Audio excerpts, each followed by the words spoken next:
एक गई।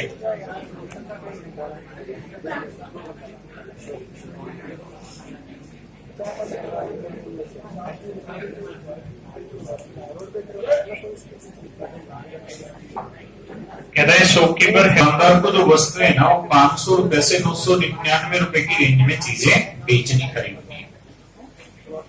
तो 500 रुपए की रेंज से लेके 999 रुपए तक की रेंज में चीजें खरीदनी बेचनी।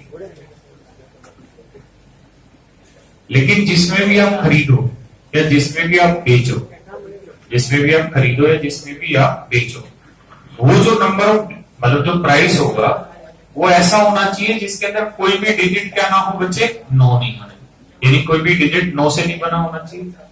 दूसरा, उनके अंकों का जो जोड़ है ना तो 13 से डिवाइड हो ना 13 का कोई मल्टीपल, मतलब 13 के 13 दूनी 26, समझ रहे हैं? सीधे इसमें हिंदी में सीधा लिख लो कि मूल्य तथा जिन वस्तुओं के मूल्य की संख्याओं का योग 13 से भाग होने में असमर्थ हो, बस ऐसे, यानी 13 से भाग नहीं होना चाहिए। मतलब 13 ना हो, 13 का मल्टीपल ना हो, 13 कम 13, 13 दूनी 26, मतलब वही कि 13 से भाग ना हो। कूलर में देखिए जी, और बच्चे सवाल में कह रहा है कि मैक्सिमम प्रॉफिट परसेंट होना चाहिए। मैक्सिमम प्रॉफिट या minimum profit percent? Maximum possible profit. तो आप ये बताओ कि चीजें अगर आपको मैक्सिमम प्रॉफिट पे लानी है तो मैक्सिमम प्रॉफिट तभी होगा जब मिनिमम क्या हो बच्चे, सीपी। जब मिनिमम क्या हो, सीपी, और मैक्सिमम क्या हो, एसपी। जब मिनिमम कॉस्ट प्राइस हो और मैक्सिमम सेलिंग प्राइस हो। तो ये बताओ 500 से 999 में सबसे कम कॉस्ट क्या हो सकता है? 500 ना तो इसके अंकों का जोड़ 13 से भाग होता है, इसका कोई अंक 9 है, 888, और सेलिंग प्राइस मैक्सिमम करना है। तो मैक्सिमम तो करना था भाई 999, लेकिन कह रहा है कि इसमें कोई भी अंक 9 नहीं होना चाहिए। ये बताओ इस स्थान पे 9 के अलावा सबसे बड़ा डिजिट क्या आ सकता है? 8। यहाँ पे 8 और यहाँ पे 8। अब देखो 888 के अंकों का जोड़ 8 8 16 8 24, 13 से भाग होता है 24, यानी जो मैक्सिमम सेलिंग प्राइस होगा वो होगा 888। तो 500 बेच के 500 खरीद के कितने बेचोगे तो लाभ कितने? 388। तो प्रॉफिट परसेंट होगा प्रॉफिट अपॉन सीपी इंटू 100। 5 7 35, 3 बचा, 5 7 35, 5 6 30, 77.6%। 104। देखो कराया कभी ऐसा, करो तो फिर जरा 114 104 सवाल। अंगूर खट्टे तो होते ही हैं भाई। किसी को याद आता है जो नहीं। 20%। एक बैग को 20% प्रॉफिट में बेचा गया था भाई, 20% की फ्रैक्शन क्या बनी? 1/5, यानी 5x में चीज खरीदी है तो x का लाभ लेके बेची कितने में है? 6।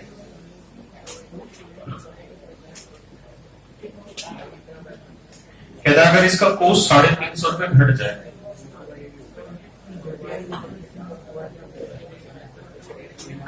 और इसका सेलिंग प्राइस 400 रुपए घट जाए,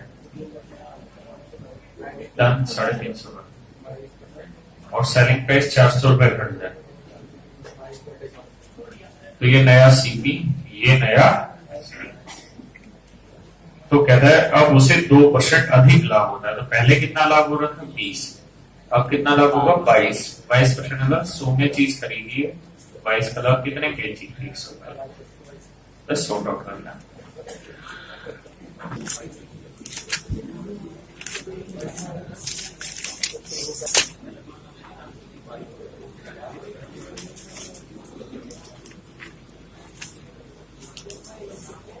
यही कराने वाला था ना, दे दिन बेटा पीछे। देखिए सर 105 में आता है, कहता है आर्टिकल इज लिस्टेड एट ₹800। कहता है आर्टिकल पे मार्क प्राइस था 800 रुपए,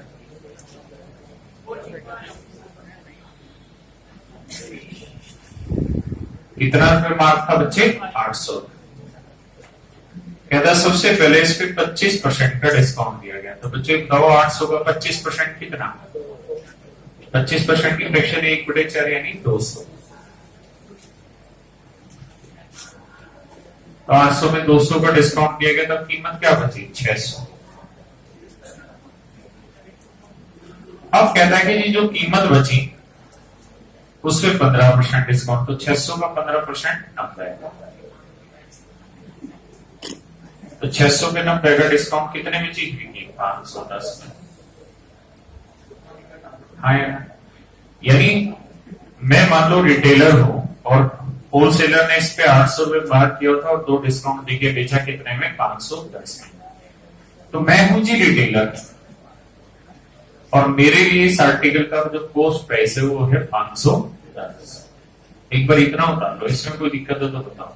और मैं 510 रुपए में कोई चीज खरीद के लाया, तो मैं सवाल में पूछ रहा हूं कि बताओ मैं अपने आर्टिकल पे कितना रुपए मार्क करूं कि इस पे 15% का डिस्काउंट देने के बाद मुझे 20% का प्रॉफिट हो। यानी अब मैं 510 में खरीद के लाया हूं, तो जो पुराना मार्क था उसको मैंने मिटा दिया, नए तरीके से मार्क करना चाहता हूं और ऐसे मार्क करना चाहता हूं कि 15% का डिस्काउंट देने के बाद मुझे 20% का प्रॉफिट हो। सीपी मुझे दे ही रखा है,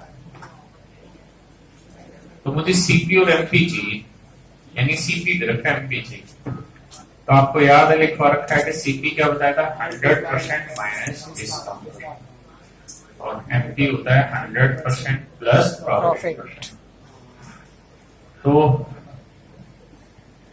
15% का डिस्काउंट, तो 100 में 15 गया। सीपी कितना है? 85, और 20% का प्रॉफिट, तो 100 में 20 जोड़ा 120। हाँ या ना बच्चों? किसी को दिक्कत है भाई? अब ये बताओ अगर सीपी 85 यूनिट हुआ है, मतलब हमारे घर पे कोई चीज 85 यूनिट की है, तो हमें उसके ऊपर मार्क कितना करना पड़ेगा? 120। तभी तो हम 15% का डिस्काउंट देके 20% का प्रॉफिट कमाएंगे, जबकि एक्चुअल में सीपी 85 यूनिट है नहीं। कितना है? 510 रुपए। तो 1 यूनिट की वैल्यू निकालोगे तो आएगी 6 रुपए। 120 यूनिट की गुना 6 यानी 720। मतलब अब हमें इस आर्टिकल पे 720 रुपए कीमत निर्धारित करनी पड़ेगी।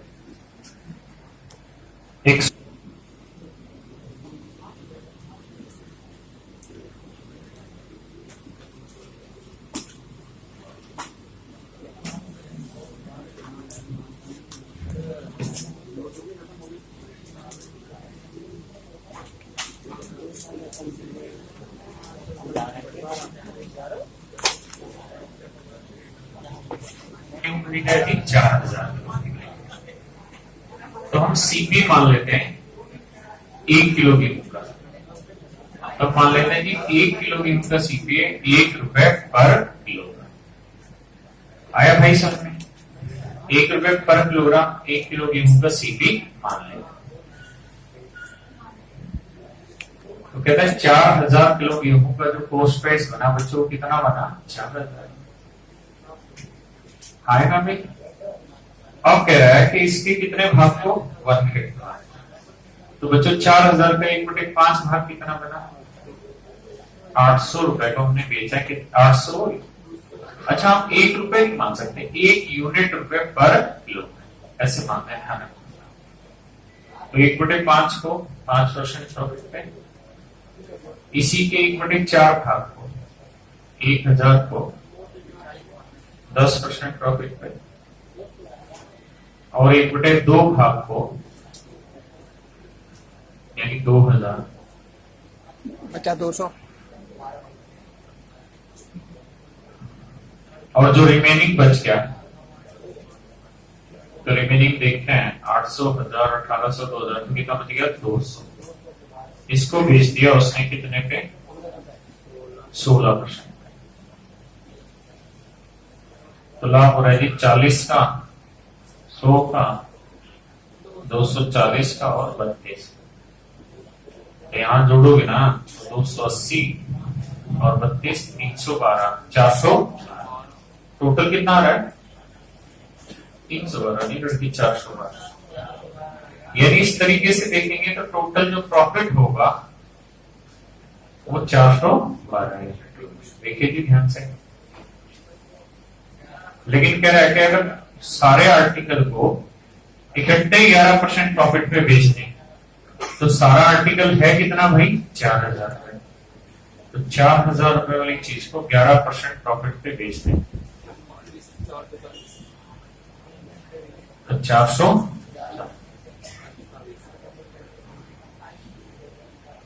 यानी 440 रुपए प्रॉफिट में बेच दें। अलग यूनिट है सारे। तो भाई पूरे को 11% प्रॉफिट में बेचने पे कितना यूनिट ज्यादा लाभ हो रहा है हमें, 28। अरे कितना, 28।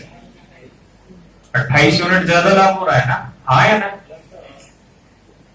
तो एक्चुअल में 28 यूनिट ज्यादा लाभ नहीं हो रहा, कितना हो रहा है, 87 रुपए 50 पैसे।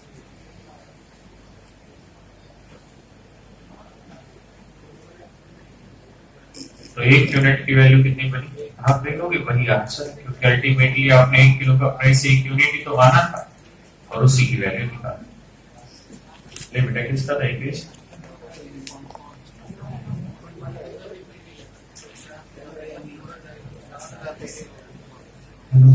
जी सर। सर एक क्वेश्चन है, पहले से बता दो। Mark his goods 50% above its CP। एक आदमी अपनी वस्तु पर उसके क्रय मूल्य से, एक आदमी अपनी वस्तु पर उसके क्रय मूल्य से 50% अधिक मूल्य, 50% अधिक मूल्य अंकित करता है। Man mark 50% above his goods on its cost price। एक आदमी अपनी वस्तु की 50% ज्यादा कीमत अंकित करता है। If the selling price and mark price both are increased by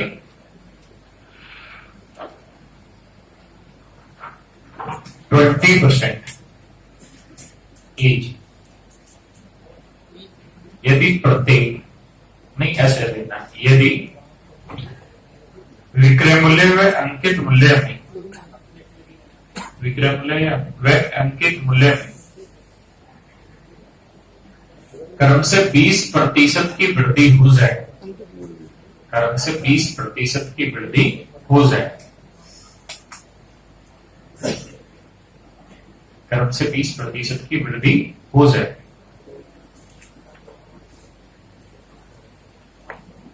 लिख लिया जी, क्रम से 20% की वृद्धि हो जाए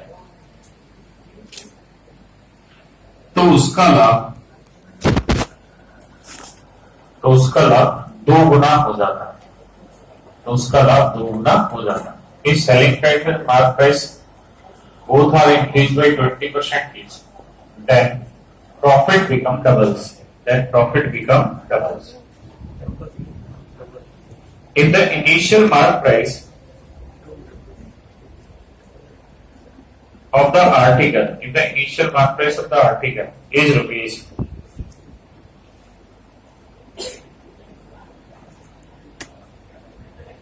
300,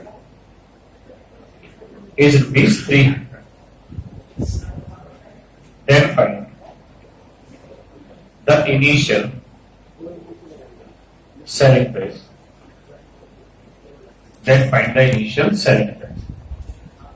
करेगा जी सारे बच्चे। 300 रुपए तो आरंभिक विक्रय मूल्य है।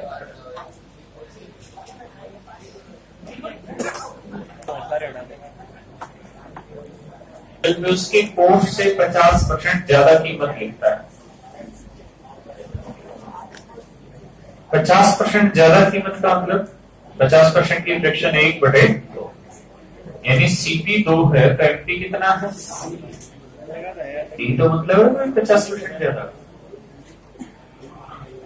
अब कह रहे थे इनिशियली उस आर्टिकल का मार्क प्राइस है कितना, 3 यूनिट 300 रुपए, तो 1 यूनिट 2 यूनिट कितना बना 200 रुपए। तो अगर इनिशियल कॉस्ट प्राइस 200 रुपए है तो इनिशियली मार्क प्राइस कितना है 300 रुपए। यही बात है नहीं है बच्चे? एक क्लियर है ना इतनी चीज कि 50% ज्यादा लिख रहा है माने 200 में खरीद के 300 में लिख रहा है, बेचने का लिख रहा है। इसको मैं हटा देता हूं।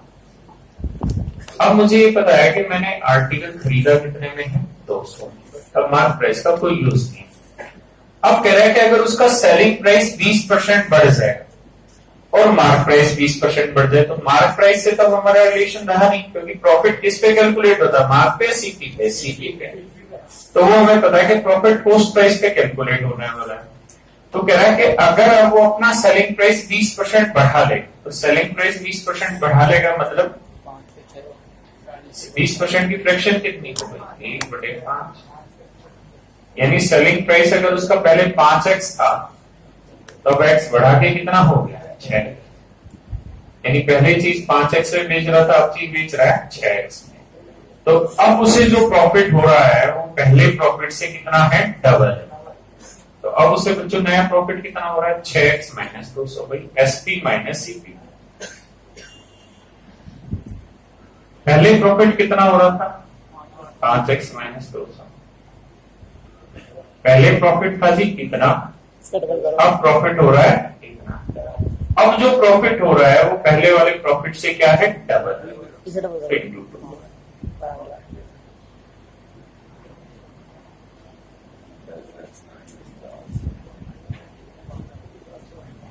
4x बराबर कितना बना भाई -200। तो x की वैल्यू आई 50। अगर x की वैल्यू 50 है तो इनिशियल SP का 50 गुना 5 यानी कितना 250।